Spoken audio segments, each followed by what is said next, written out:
one last time.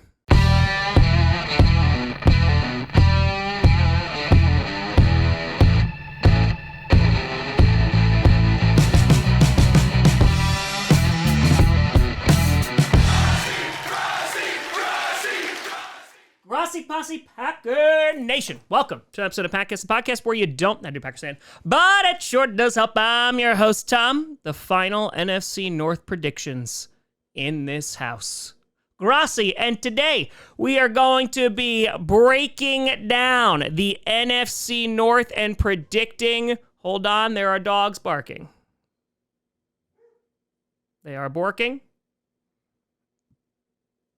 And today, we are going to be predicting each team's floor and ceiling for the upcoming 2025-2026 NFL season.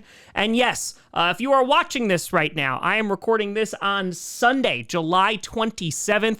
As of right now, when this video is going to be released, I should be in the new house and or driving the 14 hours to get to Wisconsin to be in the new house. But either way, this is one of the last times that you will see this set, so enjoy it, savor it.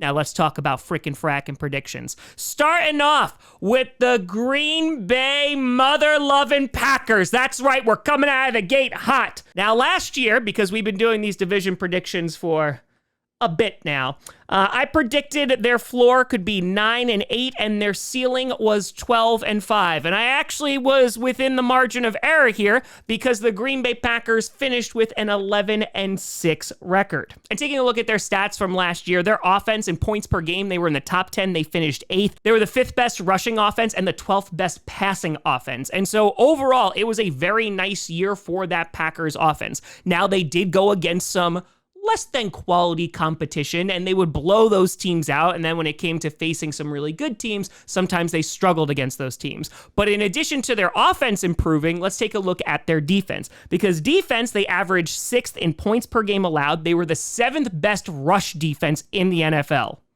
Did you hear that, Packers fans? We were top 10 in run defense. That happens like never.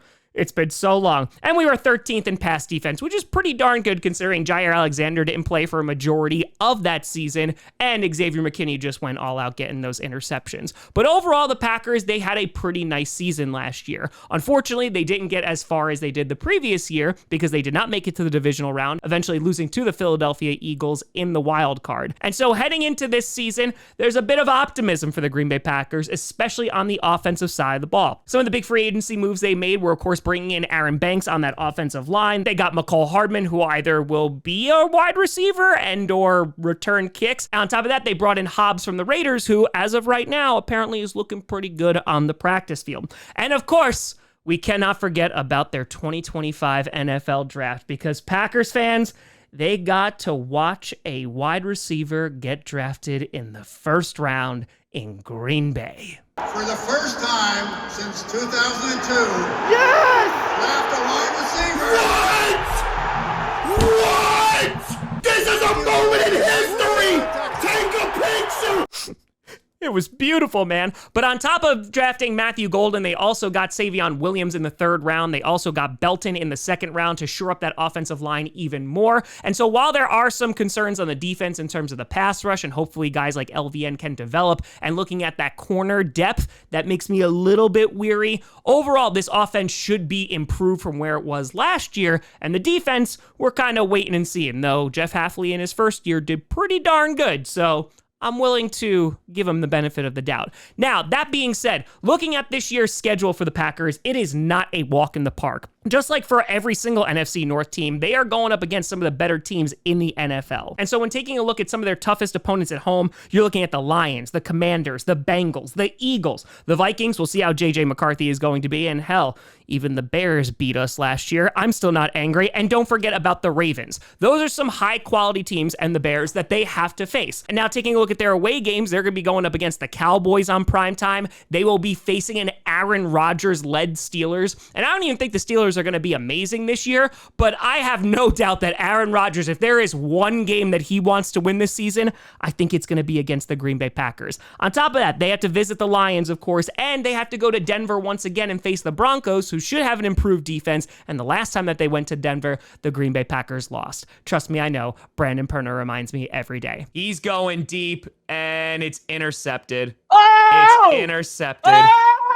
And so with that being said, the Packers are facing some really good opponents here, and they could run into some trouble. Like I said, I believe their offense is going to be pretty damn good this year. The run game was great with Josh Jacobs, and with Marshawn Lloyd actually being able to play this year, that might be able to provide a 1-2 dynamic. On top of that, while Christian Watson is injured, he apparently is healing like he's Wolverine. And on top of that, we got 2 brand new wide receivers, and I still believe in Dontavian Wicks and Jaden Reed that they can step up and potentially make up for what happened last year with some of the drops. And so like I said, with a high-powered offense and with a defense that should be at least where it was last year, I see the Packers having a pretty solid season. Now, I will say, if everything goes absolutely wrong, it could be a rough year just based off the quality of the opponents that they have to face. And so if everything went wrong, I could see the Packers floor being around 7-10. Now, I do not think this is going to happen, and I pray every single night that it's not going to happen, but just based off the quality of the opponents like we were talking about, like the Lions and Commanders back-to-back, and on a short week for the Commanders, that's not going to be easy. The Bengals have one of the best offenses in the entire league. Let's not talk about their defense. Defending Super Bowl champs in the Eagles. They're going to face the Ravens late in Lambeau. Like, all these teams are really damn good, and so because of that, if the Packers are not ready to go, and if they're not hot out of the gate, it could be problematic. However, based on everything that I just said with their offense and defense, I see their ceiling around a 12-5 record. I think they can go on a run, and especially early on, if they're able to knock off the Lions, maybe Aiden Hutchinson is just getting back to full strength. They're going to be able to steal one. Going up against a team like the Commanders is going to be tough with Jaden Daniels. If they're able to win a bunch of those games up front, I like the Packers' outlook for the remainder of the season. However, the Packers do have a very early bye, which I'm usually not a fan of because that is just a long stretch of football until they eventually and hopefully make the playoffs. And so because of that, I got their floor at 7-10, their ceiling at 12-5, but we all know the real answer. The Packers are going 17-0, and then they're eventually going to the Super Bowl, and I will not hear anything else. Following that, you got the Detroit Lions. The Lions.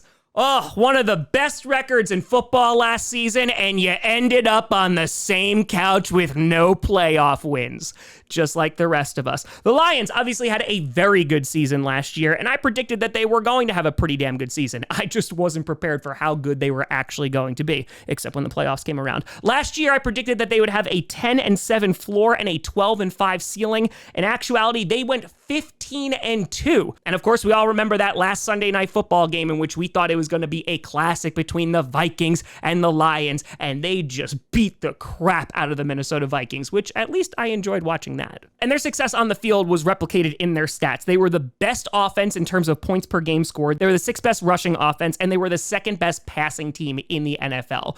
Those are some pretty damn good stats. Again, except the playoffs when Jared Goff was like, I'm going to throw all these interceptions. Meanwhile, looking at the defense, they were 7th in points per game allowed, they were 5th in run defense, and they were 30th in pass defense. However, they addressed some of those issues in free agency by bringing in DJ Reed, who I think is a phenomenal addition to that secondary. And on top of that, in the draft, they got another run stuffer in Williams, and they also shored up that offensive line a little bit more, which is definitely needed, especially after Frank Ragnow retired. And so looking at their schedule, because they won the division, they're usually going to get the harder schedule, and this is definitely not easy. Besides all the division rivals, they got to go against the Buccaneers at home, they got to play the Cowboys, and the Steelers. We'll see. I know Kirby Joseph has been fatherly to Aaron Rodgers as of late, but you never know. And then looking at the away games, they got to go against the Ravens away, the Bengals away, Chiefs, Commanders, Eagles, Rams, all teams that I expect to be pretty damn good this year. And in addition, you can't forget about the Chicago Bears, not because I think they're going to be a world-ending team this year, but I think Lions fans have a little bit of extra vengeance saved for the Bears and Ben Johnson.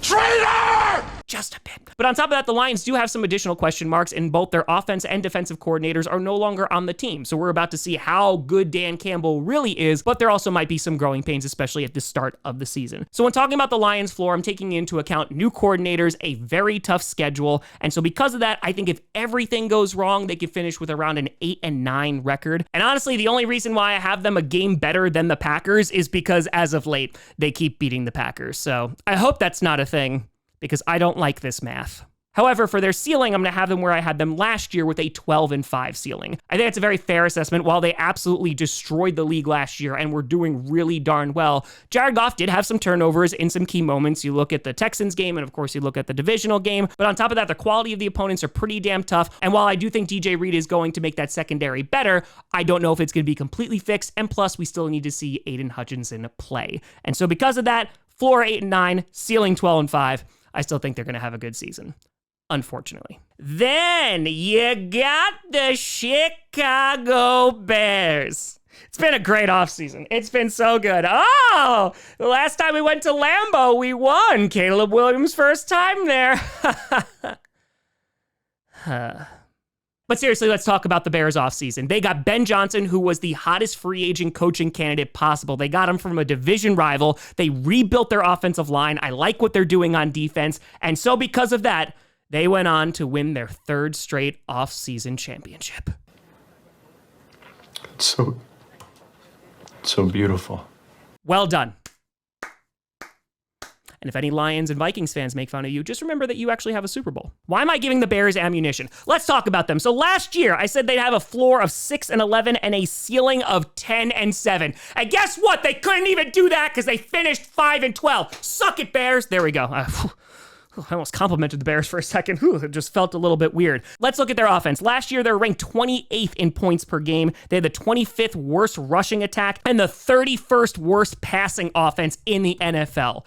Yikes. And now, here's the thing about Caleb Williams. They're talking right now in camp, and maybe things have changed since I've been recording this, but they're talking about some struggles that he's been going through. And honestly, I feel like that's good news for the Chicago Bears. Because considering what you had last year in Eberflus and everybody and their mothers, like, this is not a good fit, but let's just hold on to Eberflus more. I would imagine there's going to be some growing pains with the Chicago Bears. I think Caleb Williams definitely has some raw talent, and it's going to be about the coaching ability to get that talent out of him and be a more consistent passer. Considering all the weapons that they have given him and now have an offensive line behind that, hey, Caleb should have a better year. Looking at their defense, they were 13th in points allowed per game. They had the 28th worst rushing defense, and they were right in the middle with the 16th ranked passing defense. And so while there definitely is a ton of room for improvement, the Bears went ahead and they did a lot of shopping this past offseason. They got a brand new center in Dahlman. They added some pieces to their defense like Odangbo. They got Grady Jarrett. They got guards in Thuney and Jackson. And so overall, I like what the Bears were doing because they're building in the trenches, which makes sense because Ben Johnson did the same exact thing with the Detroit Lions. And of course, in the draft, not only did they build in the trenches as well in some of the later picks, but they also went out and got a new tight end in Loveland. So pair him with Cole Kmet. That should be pretty interesting. And on top of that, they got Burden, a brand new wide receiver, and yet another target for Caleb Williams. And so with all that being said, they suffer from the same problem that the Packers and Lions do. They're in the NFC North right now, and not only within the division, I think it's going to be super competitive, but they also face a pretty tough schedule. Looking at home, besides the divisional opponents, they got to go against the Cowboys, they got to face the Steelers and their daddy. And on the road, they got the Commanders, the Ravens, the Bengals, the Eagles, and the 49ers, who have a little bit of an easier schedule. It still remains to be seen if they're actually going to be pretty good this year. But overall, it is not going to be easy. And with the Bears, while I think there's a lot of hype and there's a lot of potential here, I think closing that gap with some of these stats, you're going to need a pretty drastic turnaround to improve that record. However, I think they potentially did that with Ben Johnson and that coaching staff. And so because of that, I have their floor at 6-11, just like I did last year, which is one game better than they were last year. And I have their ceiling at 10-7. I do think that they can win double-digit games if everything starts to click. If that offensive line is healthy, if they're able to establish a run game, and if Caleb Williams can be a consistent passer, not take as many sacks, whether it's his offensive line's fault or it's his fault. And again, this is a lot of ifs, but I feel like they have the personnel and the potential to get there. And so that is what I'm leaving room for. And ultimately, if they do not meet these expectations, yes, I will laugh. Then finally, you saved the worst for last. You got the purple incarnation of Satan, the Minnesota Vikings. Now, the Minnesota Vikings, they looked at my predictions last year and they said, "You silly, silly pasty man. We are going to absolutely blow your mind." And they did. Listen, I, like many others, thought that the Minnesota Vikings were going to suck with a capital S, and not for Superman, but for suck. Last year, I predicted a 4-13 floor and an 8-9 ceiling. You had Sam Darnold. I did not think Sam Darnold was going to rise from the ashes and put on the season that he did.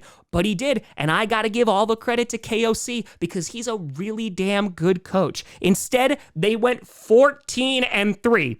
Now, my favorite part about last season is what happened after that week 18 when they lost against the Rams. That's what I love talking about. But before that, they made me look like an idiot. Looking at the offense, they were top 10 in points per game scored. They were 9th. They were the 19th best rushing team. They were the 6th best passing team. Taking a look at that defense, that much improved defense, they were 5th in points allowed per game. They were 2nd in rushing defense, and they were 28th in passing defense. That wasn't so good. Their secondary needed to get better.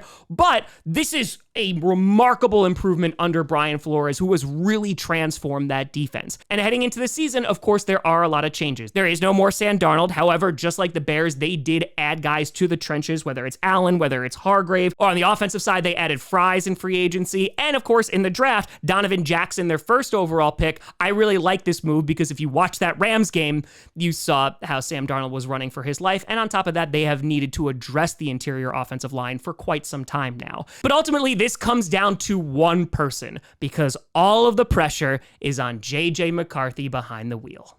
I just want to tell you both good luck. We're all counting on you. Keep your eyes on the far end of the runway.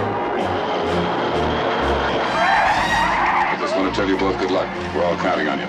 I just want to tell you good luck. We're all counting on you. I'm not. But this is the big question mark for the Vikings, right? I think they have a very strong supporting cast. They have the receivers, obviously. They have an improved offensive line. They have an improved defense. And so you put all these things together with great coaching, they should be a contending team. I think they should be a playoff team. However, if J.J. McCarthy's not good, that could obviously derail things very, very quickly. And so with that much of a question mark, it is a little bit difficult to try and predict what their record's going to be. On top of that, just like the other teams that we just talked about, they have some strong opponents. They're going up against the Bengals and Steelers, Eagles, Ravens, Commanders at home, besides, of course, the division rivals. And away, they're going up against the Chargers. The Seahawks always give them problems, the Cowboys. And while I don't think it's the most difficult schedule in the NFC North, they have the biggest question mark in terms of who's behind center. And so based off my perceived strength of that roster, I'm still going to give them a floor of 7-10. I'm not going to make the same mistake as I did last year. And yes, some of this is reverse psychology, and I hope this does wind up cursing them.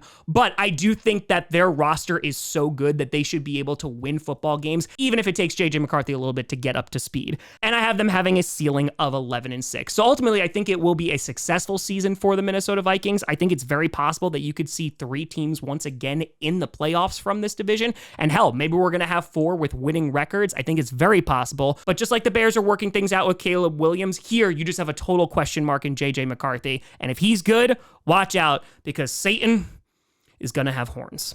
And so with that being said, if things shake out the way I predicted, at number 1, you'd have the Lions. 2, you have the Packers. 3, you'd have the purple incarnation of Satan. And 4, the Chicago Bears.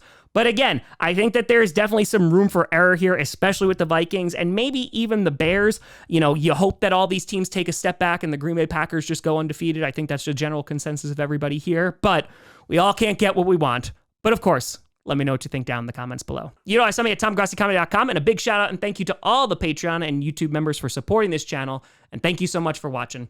I'm Tom Grossi. And as always, go Pack Go.